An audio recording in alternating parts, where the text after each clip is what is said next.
Starting running as a beginner can be quite tough. You get out there, your legs are hurting, they're aching, the sweat's pouring off you, you see that hill in the distance, and you just want to plop on the ground and stop running. However, with a couple of tips, I think I can make running for you folks a little bit easier. Let's get into it.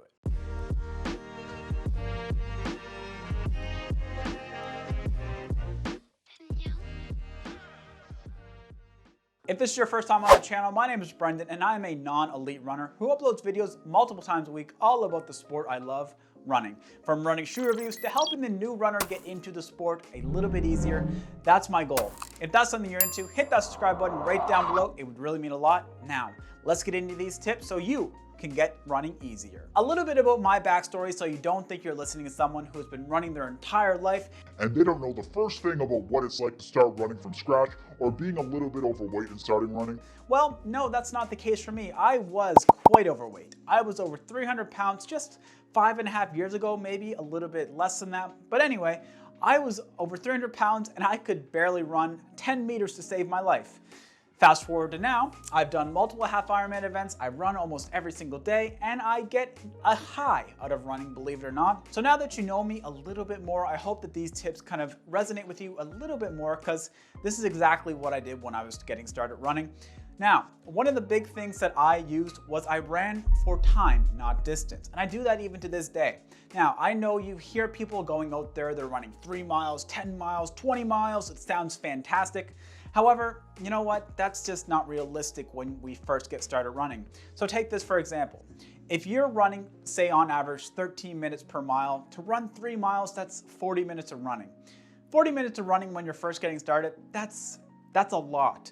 Now, what I will say is that over time, if you're getting more serious and you want to train for a specific distance, yes, of course, you'll have to run for distance. But when you're first getting started, running for time is a much, much better approach in my opinion. And like I said, even to this day, I still run for time more so than distance because right now I don't have a whole lot of races to train for. So guys, when you're first getting started, run for time and not distance, and I can guarantee you'll have more success in the long term. Tip number 2 is going to be to walk up every single hill you see. I don't want you to even attempt to run halfway up a hill because your legs are going to hurt and you're going to want to stop running. You want to be able to hit that target time that you have for yourself to run, and running up a hill is going to make that almost borderline impossible. I remember there was one day that I was running up a hill near my house when I first get started running. I got to the top of the hill and I couldn't run for the rest of the run because my legs were so beat up and I was so out of breath. However, if I just walked up that same hill and then continued running, once I got to a downhill section or a flat section, I could continue on with my run and hit all my time goals. So yes, guys, please make sure you're walking up the hills when you're first getting started. Of course, when you get more hardcore, you'll be able to run up those hills, no problem. Not saying you're not hardcore now, because any runner is hardcore, but you know those people that like to run like 300 miles, we can't say that they're not more hardcore than us, because it's just a fact. Tip number 3 is very important, and you need to make sure that you follow this. It's gonna take some discipline, but I can guarantee that if you follow this, you will be set, and your long-term success in the sport of running is gonna be off the charts.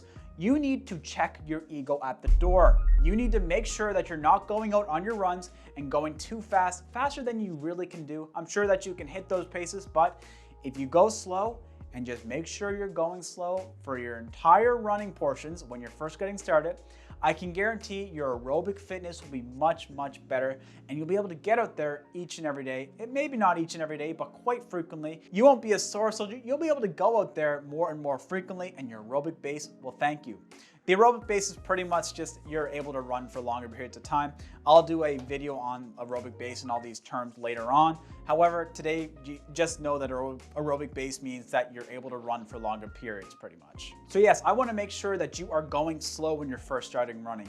Okay, yes, I understand it's going to be a little bit boring and you may feel embarrassed when you're out there if you see someone you know, but don't be embarrassed. You're out there running, and what are they doing? They're probably sitting on a park bench or watching you run. Just don't mind anyone else. You are doing something fantastic for you, and don't worry about anyone else. So yes, make sure you check that ego at the door. Start your runs very slow, and when you feel like you're able to run for a period of like 30 minutes straight, then maybe, of course, you can start adding in some faster stuff if you want.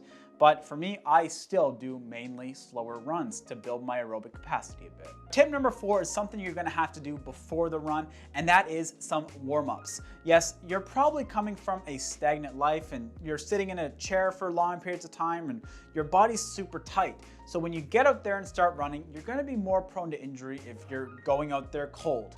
Now for me, when I first started running, this is something I did ignore, but something I learned over time because I kept getting injured and I didn't really understand why.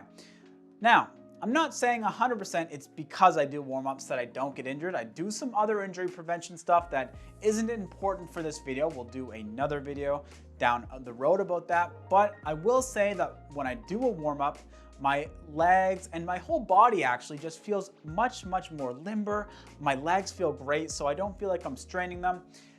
I can pretty much guarantee that if you do a warm-up, you're gonna enjoy your runs much more, and they're not gonna feel so tedious. Tip number 5 is gonna be more specific how frequently you should run and how much you should run. And there's not a clear-cut answer here. I'm sorry to be a disappointment, but there isn't a clear-cut answer. There's no one-size-fits-all because each and every one of us have different responsibilities and different amounts of time in our day that we can dedicate to exercise. So what I want you to do is take an honest look at your schedule and figure out how much time you can block out in your day and see exactly, can you do a 20-minute run or a 30-minute run? Maybe on the weekend you can do longer periods of runs. It's all dependent on your own schedule. Now, when I first started running, I would do something like a 20-second run and a 90-second walk. And I gradually built that up to like an even 50-50 split. And then I would go on to do like a minute run and 30-second walk. You catch the drift. I was upping the duration of my run and lowering the duration of my walk. And over time, that led to me being able to run for the entire period. Now, it will take time. And that is one thing I want to mention is you need patience on your running journey. I can guarantee you will become a very strong runner if you put in the time, but it's not going to come overnight and there are going to be struggles, but I can guarantee that over time you will become a very strong runner and you will look back and thank yourself because although running does change your physical health, I really have noticed the biggest change to my mental health. Running has changed my life in so many different ways, and I just want to share this with all of you so you can hopefully get some positive impact on your life from running as well. And it's something that we all have the option to do, and I think no matter how fast or slow you're gonna get some positive benefit. All right, guys, that does it for this first video of how to start running. We're gonna come out tomorrow with another video all about the gear you need when you're first getting started running. There's not a whole lot, but I just thought that maybe I'd tell you guys a couple of pieces of the gear that I use that I really found useful. All right, guys, that's gonna be all for today. Make sure to drink your water, have patience, and get out there and start. Don't procrastinate anymore. Get out there and start after you watch this video. I wish you all the best of luck. Thank you for making it to the end. Have a great day.